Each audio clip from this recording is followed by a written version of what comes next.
Hi, and welcome to our special 1 hour Happy Fisherman Adventures episode. This episode is all about Melbourne Tuna Fever at the moment, and today we got Marco, the Sharkmen Charters, who actually going to give you lots of great tips and tricks, and hopefully will help you get your own tuna. I hope, I dream, I wish to catch a big fish, and I do it when I can. I'm a happy fisherman, and I do it when I can. I'm a happy fisherman. Alright, today something different. It is tuna season and it's never been better than this year somehow. I don't know why, but it's actually really good. And there is no better way to find out more about but welcome Marco the Sharkman Charters, who's actually every day on the boat. He's trying his best to please his customers, and actually I was there filming all these shows. It's all done in one day, well, in 3 hours, two and a half, 3 hours. Yeah, pretty much. And I hope you guys enjoy it. Well, first thing first, amazing. The team, Marco and Dima, actually on the boat, just the atmosphere, it was just brilliant. And the second thing, well, the first thing I was impressed with, you guys run 7 rods and not tangles. Yeah, pretty much. Some days on calm days we do 9, but just try to maximize the bite. You know. So I like we do this, we put obviously 2 skirts on each side, and you had a long shot, obviously the shotgun, and then you had 4 deep divers in the middle. Yep. And any special trick? Yeah, so basically we find if we stagger the length and the distance of each lure, you should be pretty right. Like, for example, obviously you put the shotgun out first, furthest out from the boat. Then we put the rigger arm, we'll go long rigger. Then we'll put the short rigger. Then we'll worry about the divers. And, you run 1 long diver, 1 short, 1 long, 1 short. So that way there, if you need to turn sharply, you're pretty good with tangles. And then if it's calm, you can run another extra 2 on each side in close, push the divers that are in the middle out further, and run a couple more in close. But yeah. Obviously, people would ask you straight away, the most of the questions I get, it's how scary is the rip? Oh, look, the rip is somewhere you don't muck around with. So it takes a lot of experience, a lot of local knowledge. If you're not sure, don't be afraid to ask people that know it better than you do. I'm still doing that myself. I speak to a lot of people that have had more experience than myself. If I'm not sure, I try to get as much research as I can from it and opinions, and then I'll make my own decision. If I don't feel comfortable with the conditions, I won't take my customers and jeopardize our safety for the sake of a couple of fish. I actually, stupid enough, been once to take a shortcut, and we went out, it was flat, beautiful, there was not much wind, it was outgoing tide, south wind, very light wind, and that there was no tuna, so there was no fish out there, and we decided to come in the middle of the actual tide, and it was bad. Yeah, I've seen it at its best. I've seen it, well, I wouldn't say at its worst because I wouldn't be there. But yeah, you don't muck around with that. Look, there are different ways to navigate it at certain tides. If you do get stuck, which you do need to know being a commercial operator, and there is a course that you actually are required by law to have the local RIP endorsement for popular heads, which you do learn, the tricks of where to navigate on what tide, what wind, what swell, because it all comes into play. It's definitely very important to know, because if you do get stuck out there, you're going to have to stay out for the next slack tide, which isn't always ideal. So it's always good to know, have a couple of tricks up your sleeve. But at the end of the day, if you don't feel comfortable, you just wait it out. It is, yeah. Look, my boat's not that big, 5.9 meter or whatever, and obviously can do it, but I definitely only do it on a slack tide, on a good day. It's not worth the life. No, it's exactly. not worth the risk. Simple. Oh, people always say to us, "Oh, what are you worried about? You got a big boat. What are you worried about the rip for?" well, they're the ones that obviously haven't seen it, how bad it can get. In the space that 30 minutes can make on the start of a run out towards, half an hour later is huge. It could be the difference to, something bad happening or... Well, this day it was quite all right. We gone out easy with ease. We came back with ease. You actually navigated with no question asked. Well, let's watch the first video, which is actually the setup.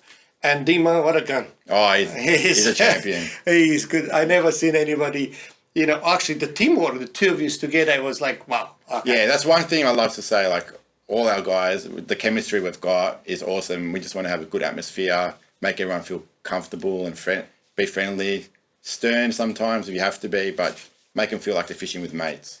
They actually everybody was happy, everybody was smiling, all the customers were just wrapped. So it was impressive. So let's watch the first video and we'll get back to you straight away.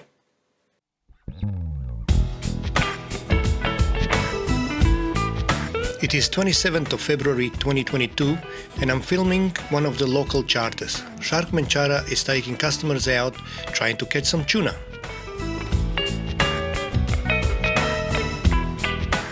It is early morning and Mark and Dima are getting all the roads ready.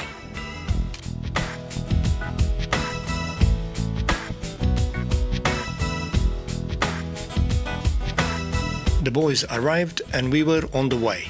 First light, we were already crossing the rip.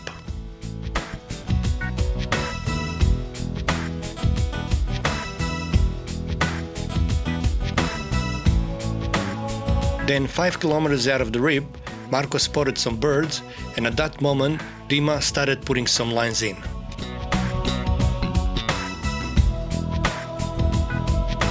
First, the shotgun, which goes quite far behind the boat and gets set in the rocket launcher.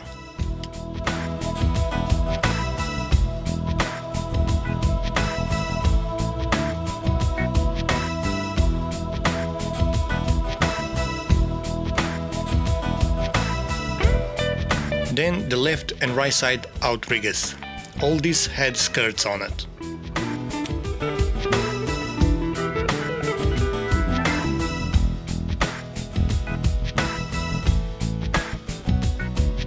One thing I did notice, the outriggers had actually a little bit longer rods, more like 7-foot rods.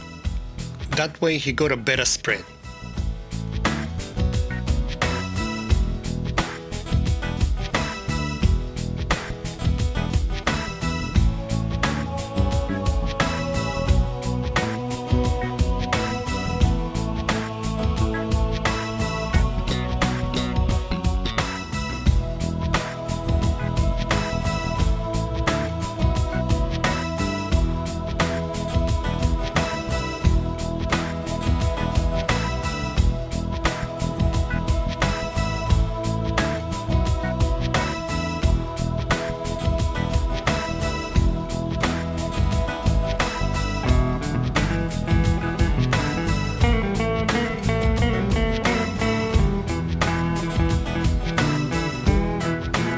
Then last, he set the deep divers. He used 4 rods, they were much shorter, they were actually going in zigzags, some long, some short, some actually right close to the boat.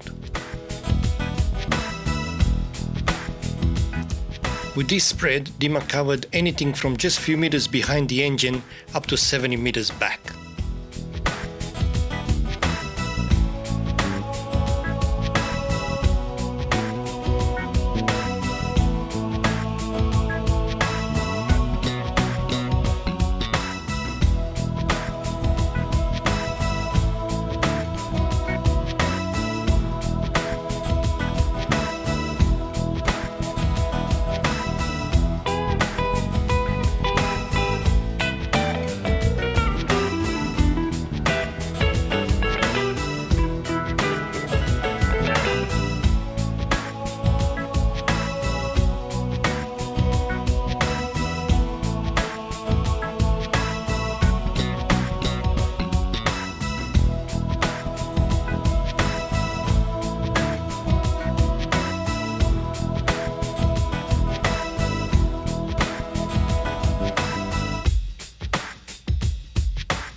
boys were ready and waiting game was on.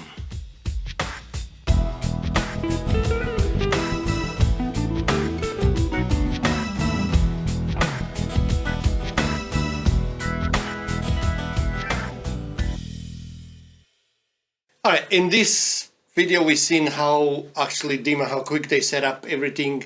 They're running 7 rods. As I say, I was impressed, and not angles and that. The very next video, obviously people will love to know, how do you know the fish is there? Look, you try and observe everything as much as you can. Obviously the birds give a lot away. Always look at the birds, their behaviour, if they're just flying or just if they circle or double back, you see them pick some stuff off the water. I find these birds here behave a bit different to the ones in Portland, whereas they're different birds. There's a lot of mutton birds and the shearwaters, we call tuna birds. There's not so much diving and bombing like they do in Portland, but once you get dialed in on what the birds do and their behaviour, it kind of helps a lot.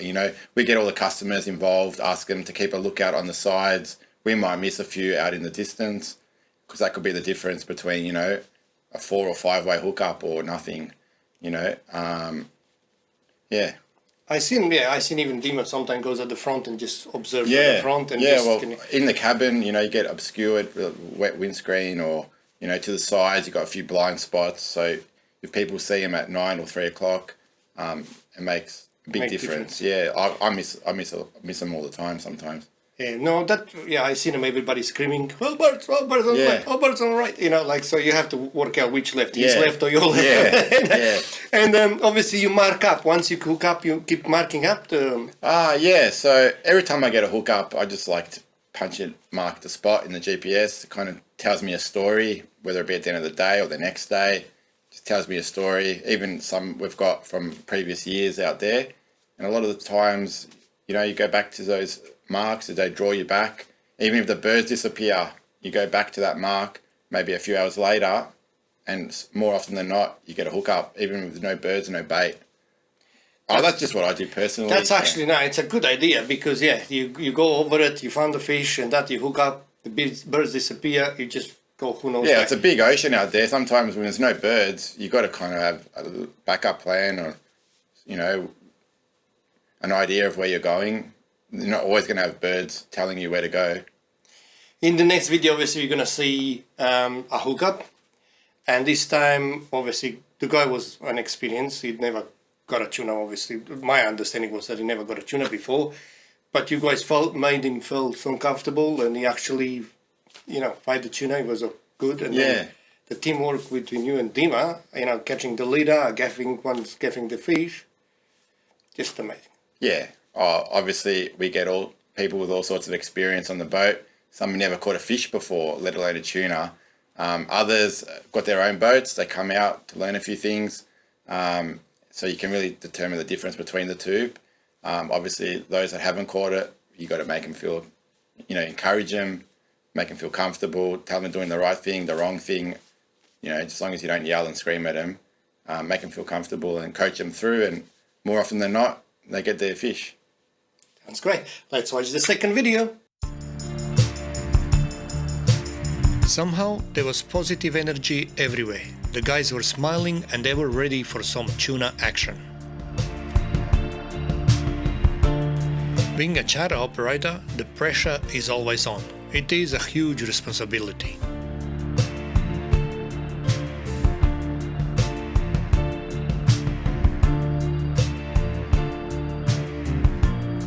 Few minutes of trolling and the shotgun with the skirt went off.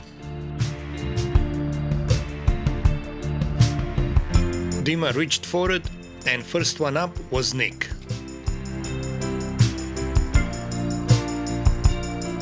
For what I understood, this was Nick's first ever tuna. Quickly, Dima instructed all the other boys to take the rest of the rods in. Nick had few challenges here. One, to fight the tuna. Second, to try to keep balance, which is never easy on open ocean.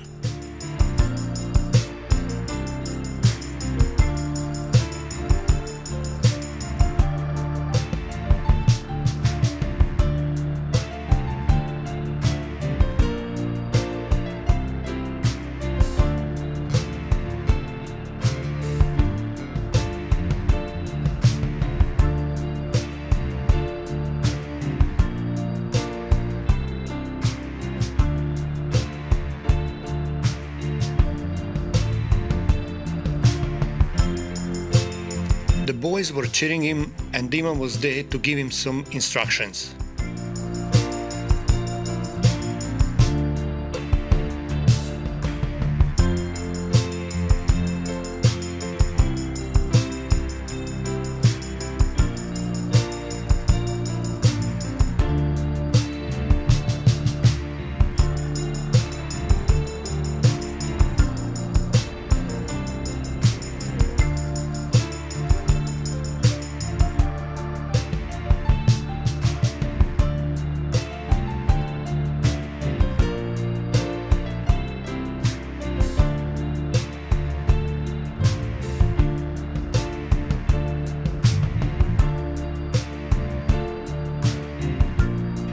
Not long after, Marco also jumped to assist, and while Dima was grabbing the actual leader and getting the fish closer to the boat, Marco was ready to gaff it.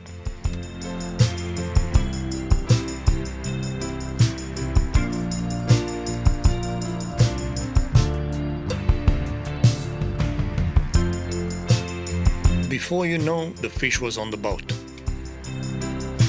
Great teamwork and well done, Nick.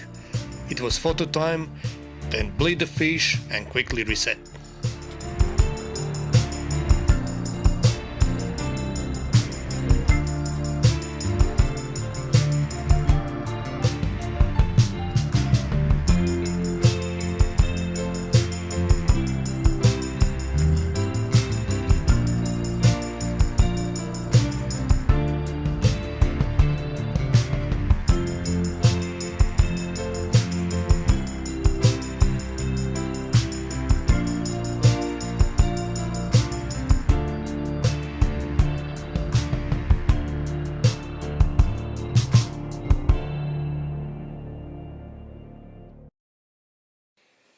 So in the next video, we're gonna see quite a few different ways and different hookups and different things that's happening. Obviously, we worked it out from what Marco said before. There is no such thing GPS for tuna. You don't go to a particular GPS and deep drop because it doesn't work. So you got to a spot, you seen the fish, we hooked up. What happened? You didn't stop. Yeah, well, obviously, tuna are a schooling fish, so more often than not, you do get multiple hookups. They don't always hit at the same time. You know, I like to keep driving for a good 10 seconds after the first hookup, depending how much line it's taking, how quick it's coming off the reel. Yeah, and the communication is very important. You know, we've always got the decker yelling out, 1, 2, 3, 4. Stop, Marco! Nah, as long as I get to 7, I won't stop. Nah, but yeah, it's very important. If I know that there's 4 or 5 on, then I know, start backing it off. A lot of the times you get hit as you're backing it off too, so they're bonus hits. Yeah, and this time actually, funny enough, we got the first fish on the skirt, and all the rest of them we got on divers. Yeah, it's funny. That's why we mix it up all the time. The day before you came on board, and 2 days before you came on board, they were all taking divers, the odd skirt here and there. So every day is different. They're feeding on different bait, different feeding behaviours. Some days they're on tiny little krill, white bait. Other days they're on pilchards, slimy mackerel, yakkers, all that. So that's when we find the divers work a lot better. It all depends on the day. Yeah, well, the same Portland. Like if they feed on the surface, they will like the skirts better than divers. Yeah. But if you can't see them on the surface and you obviously sometimes do you see the the ripples of the tuna sometimes when it's come out there and yeah, when you see them rippling on the surface, it's not always a good sign. There's sunbaking. They're hard to get a bite at. You know, sometimes you've got to throw popper or a stick bait. It's not ideal on charter because it's hard to cast with a lot of guys on the boat. But if you have to get a bite, you do whatever you have to. You heard it. Let's watch this video and we're gonna be back. We were back trolling again, and in no time, one of deep divers goes off.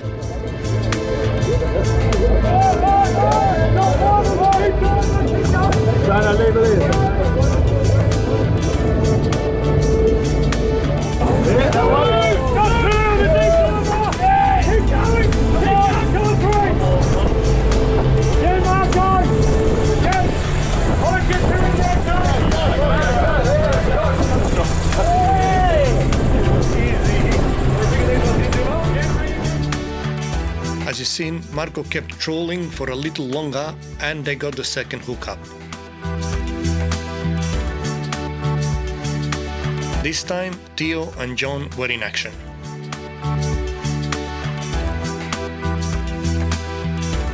Again, all the rest of the rods had to be moved out of the way and the game was on.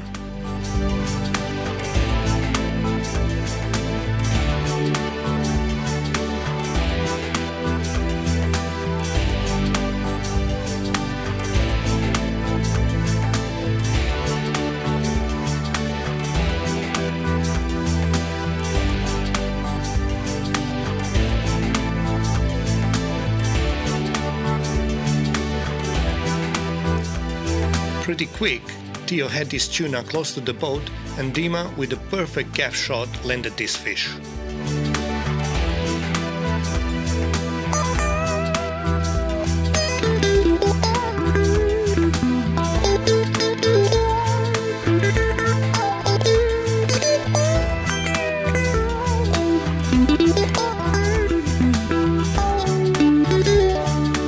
Not long after, Marco gaffed John's tuna as well, and as you see, both of these fish were on deep divers.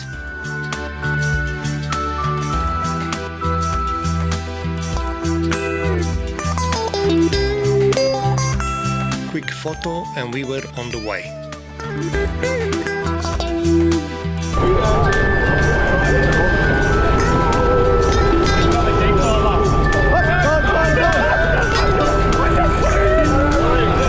Dima did not even get to set all the rods and we were on another hookup.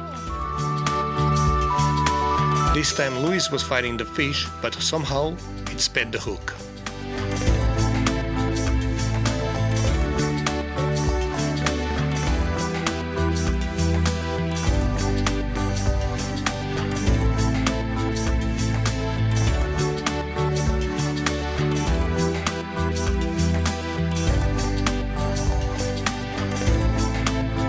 Then we were on again. As you see, Luis got his second chance.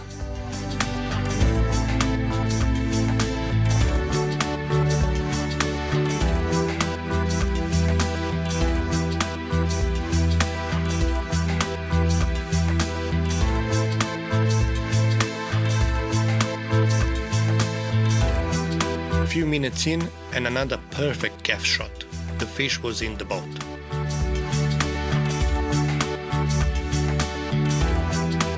Same story, few picks and we were on the move.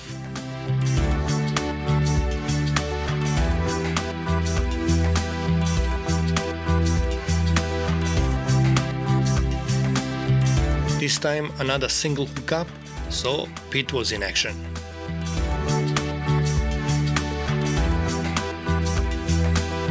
At first, it felt like a small fish, but pretty quick it woke up and Pete was up for a nice fight.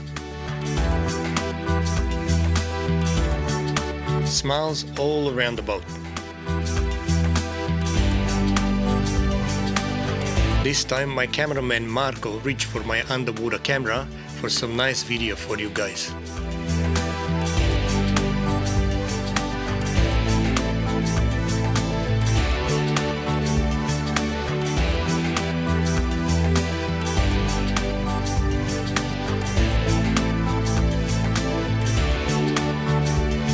Another great gaff shot by Dima and back to our photo time.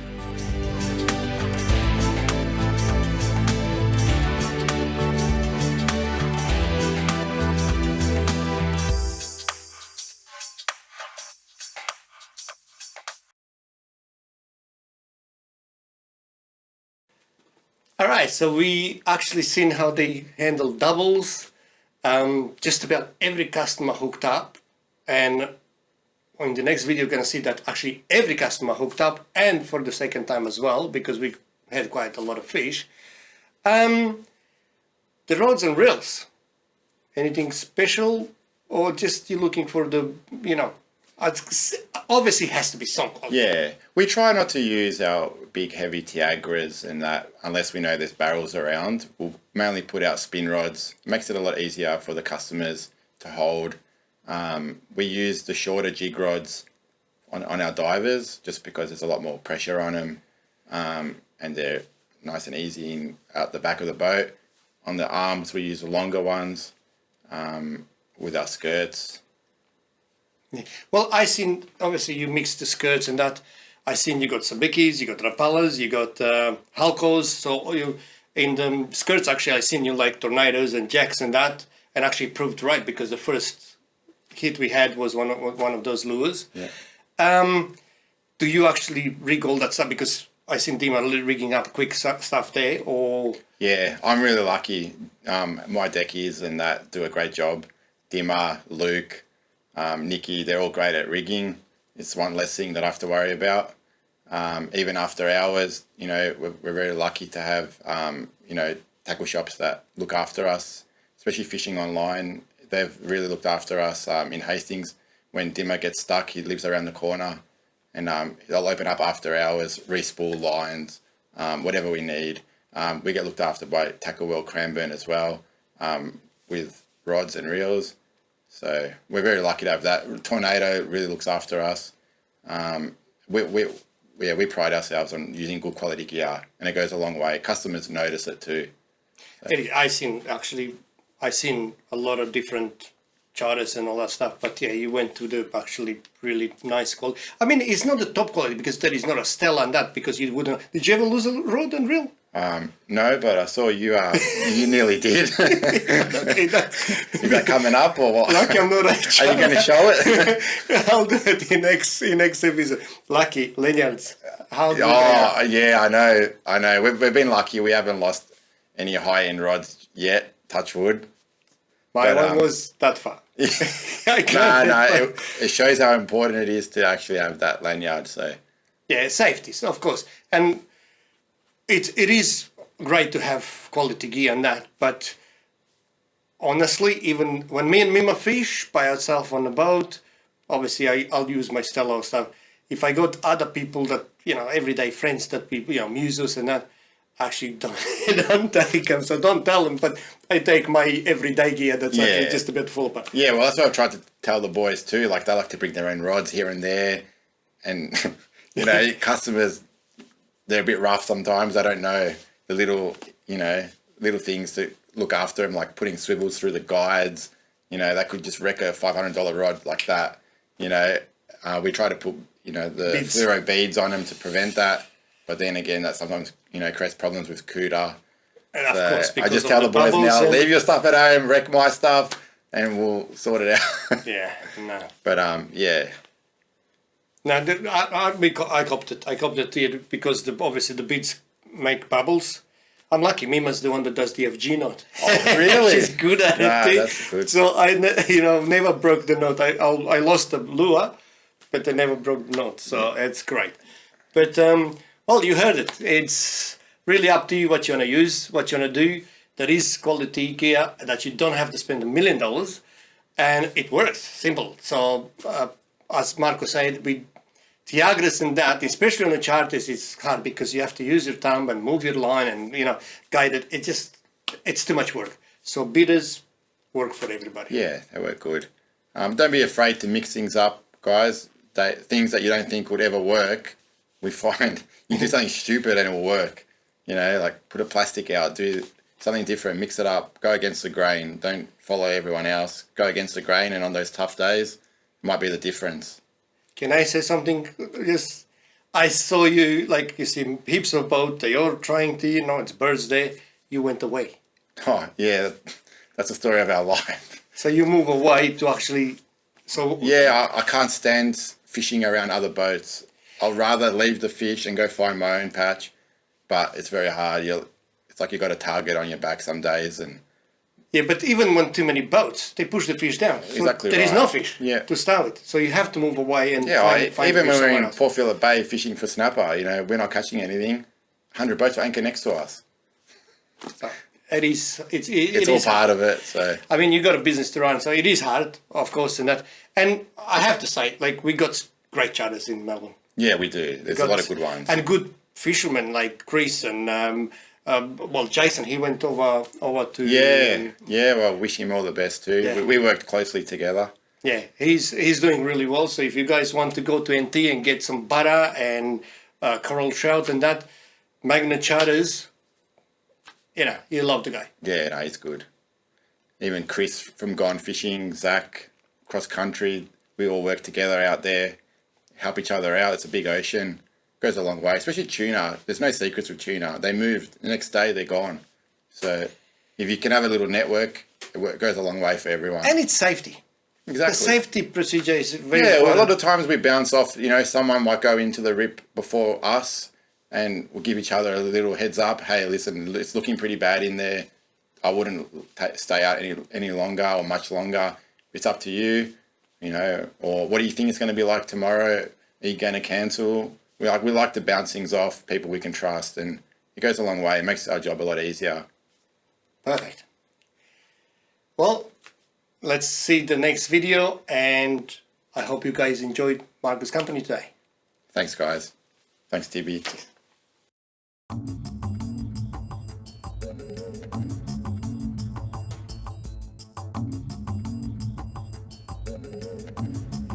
After a bit of a cleanup, bleeding the fish, more ice in the esky, we were back in action.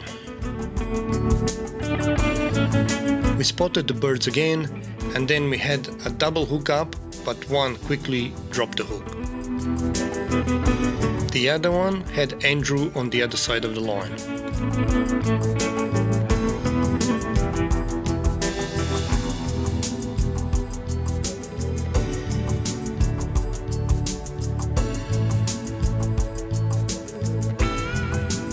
This fish actually put up some awesome fight.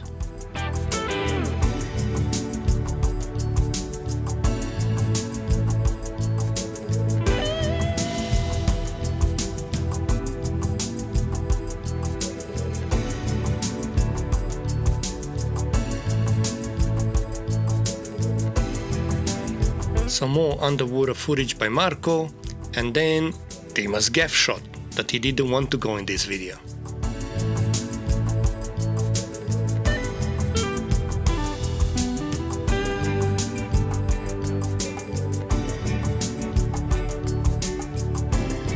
It maybe wasn't a perfect gaff shot, but it still landed the fish successfully, and I can tell you I do those all the time.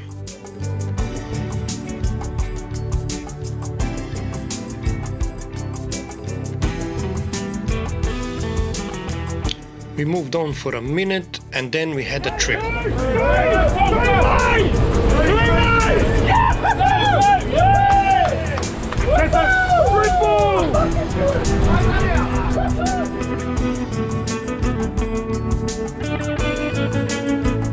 Costa and Con managed to fight their fish, but Aaron's fish spat the hook.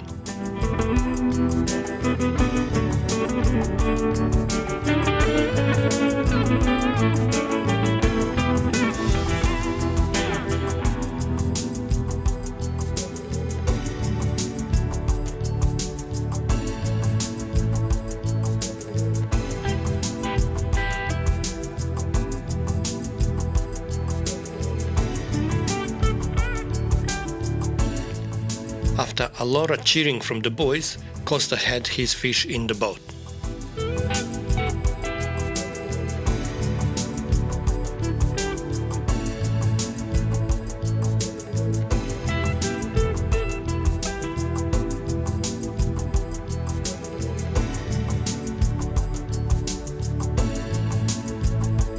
No long after, Con was just as successful.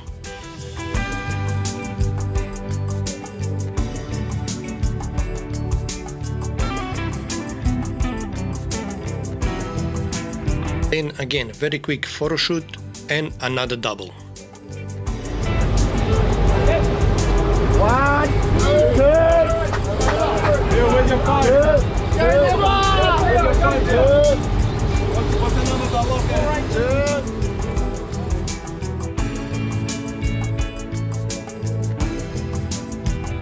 Aaron got his second chance, and Theo was back on for the second time. With few instructions from Marco, Aaron was doing a great job.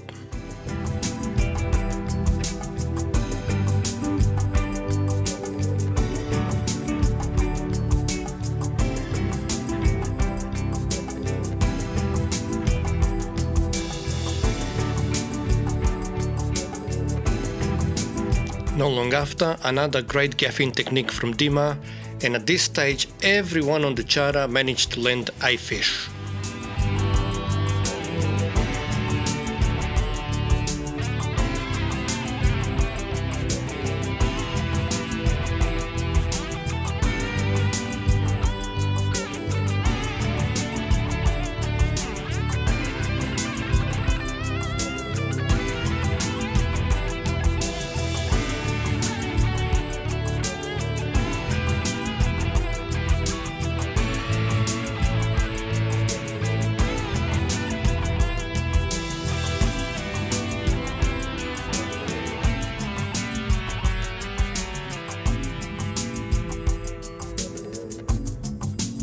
Quickly, Theo had his second, and the action just kept going on and on.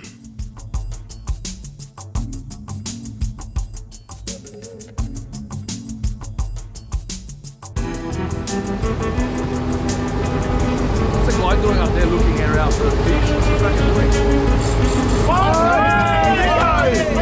Oh, yes! Leave it in the hot water. No, we're off. You lost it. Lost it. Yes.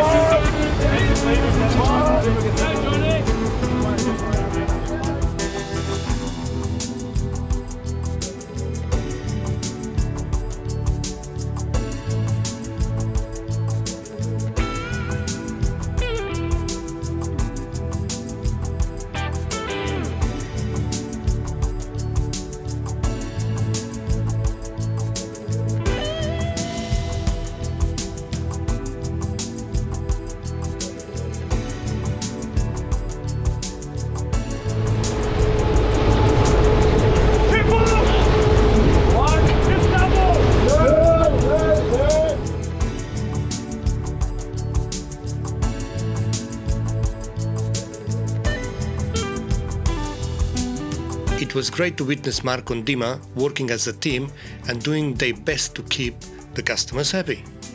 Today, most of the fish we got on deep divers, but those circumstances change from day to day.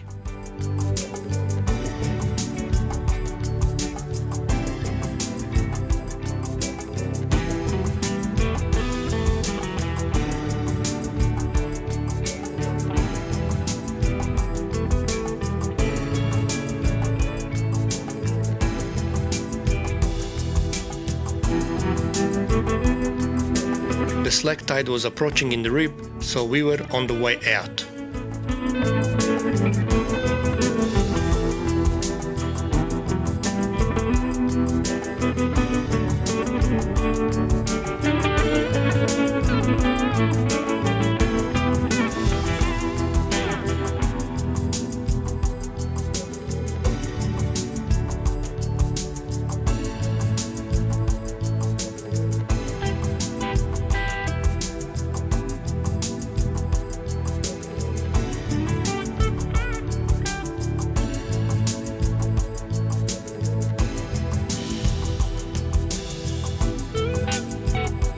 We took some group shots for great memories, and that was how we finished our great day out.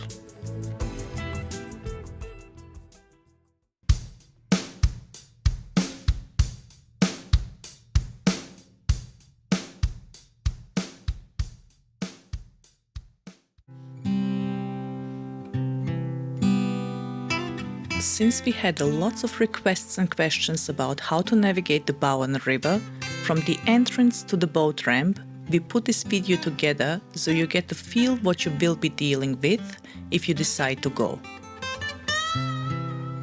Please note, we are not saying do it or don't do it. It is entirely up to you. There are few main factors that you need to know. First is that this river on a low tide gets very shallow and you may damage your propeller or even gearbox. Second, the height of the bridge on a high tide can be critical for boats with hard top or canopy. And the last important part is, make sure you do take into consideration the wind and the swells, as it can be breaking really bad at the very entrance. As you navigate in, you do have the cardinal marker which has to be on your port side, or simple red marker to your left-hand side. Already from here it can be shallow, and this is the part that in high winds and big swell do break, so you will have a bar to cross. The next part is to aim for the red and green buoy and go in between them.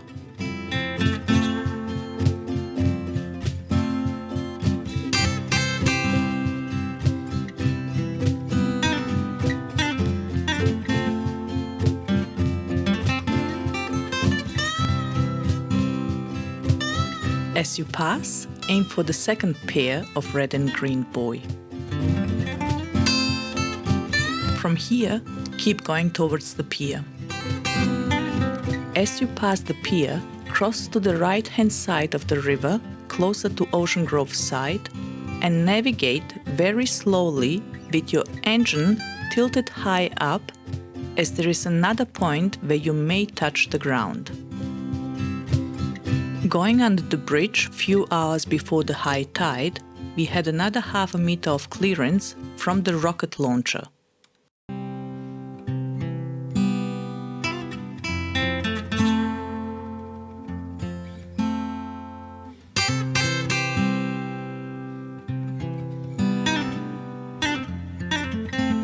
From here, navigate close to the left and aim that the green marker is on your starboard side or simple on your right-hand side.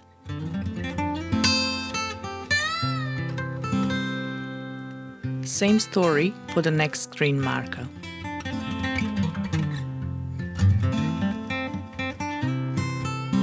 Now, there is a narrow passage in front of you, and this time the red marker has to be on your left-hand side. And make sure you navigate very close to it, as on a high tide you will not be able to see the sandbar to your right.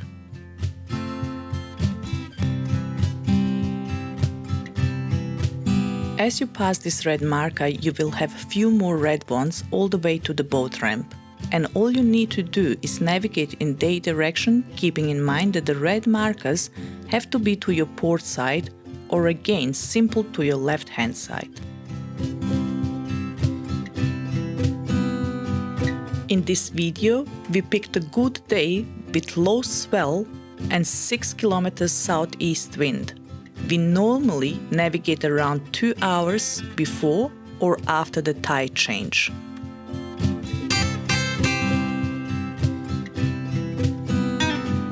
Going out, use the same path, keeping in mind that this time the red markers are on your right-hand side. Another option to have handy is the Google Maps, as that will give you a better picture of the river depth. In our next video is our adventure from 1st of March when we were chasing tuna and bagged out in 20 minutes. Sometimes it's just unbelievable out there. So I hope you enjoy it.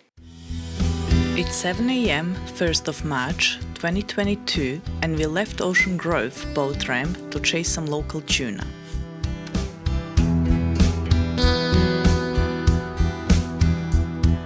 On the way out we saw 2 birds up in the air just doing circles. TB started putting the lures in the water, and as he set the cameras up, we already had a hookup.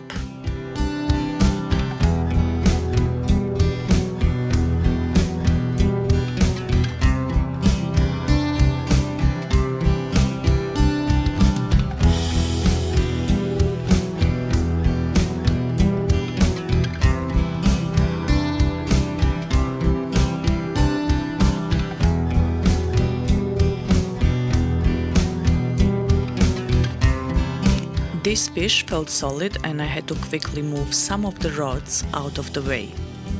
Then I put the gimbal on so that TB can grab the gaff.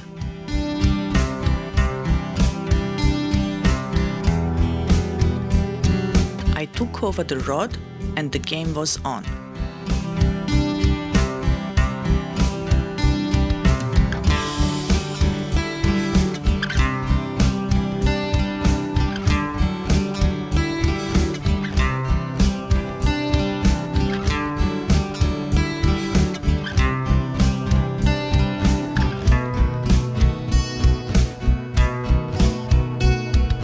not long after, we had the first fish on the boat.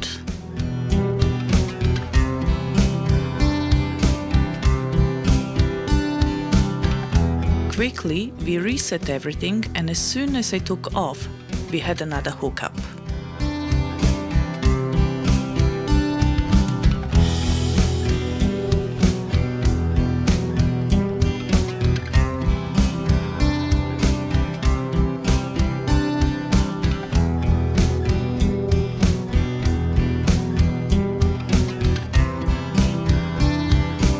I managed to fight this fish all the way up to the boat, and then it spat the lure. Well, that's fishing.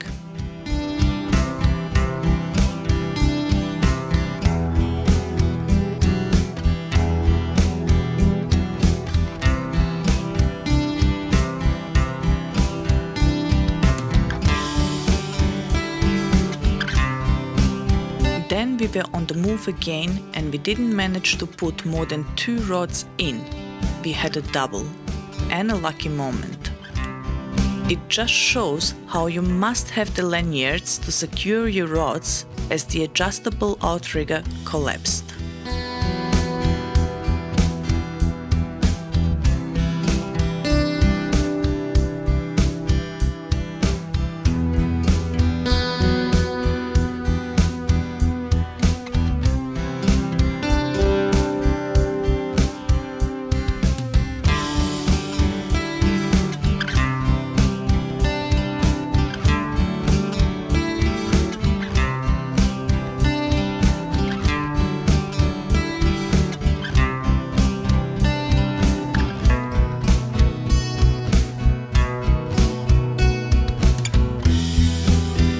This situation was a bit challenging. This time Tibi had to handle the fish and use one hand to gaff it.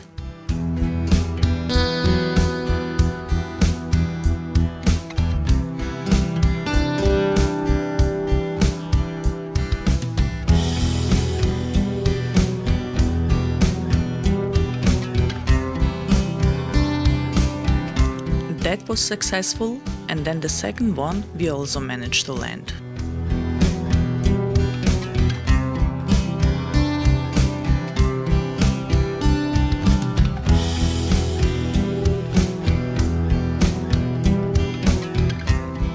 Then we decided to put only a couple rods down while chasing our last tuna for the day. But before the second rod was set, the first one went off.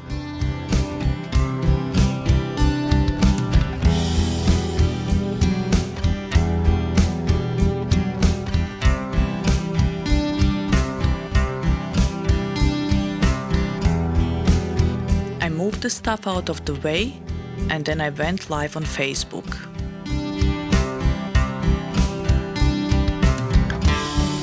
I then had to take over the rod so Tibi can gaff the fish, but it was very hard to hold it with one hand.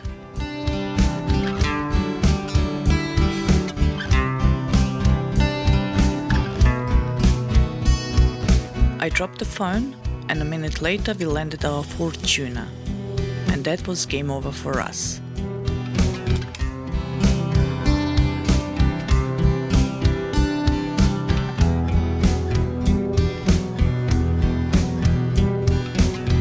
By 8 AM, we were already on our way out. What a great session!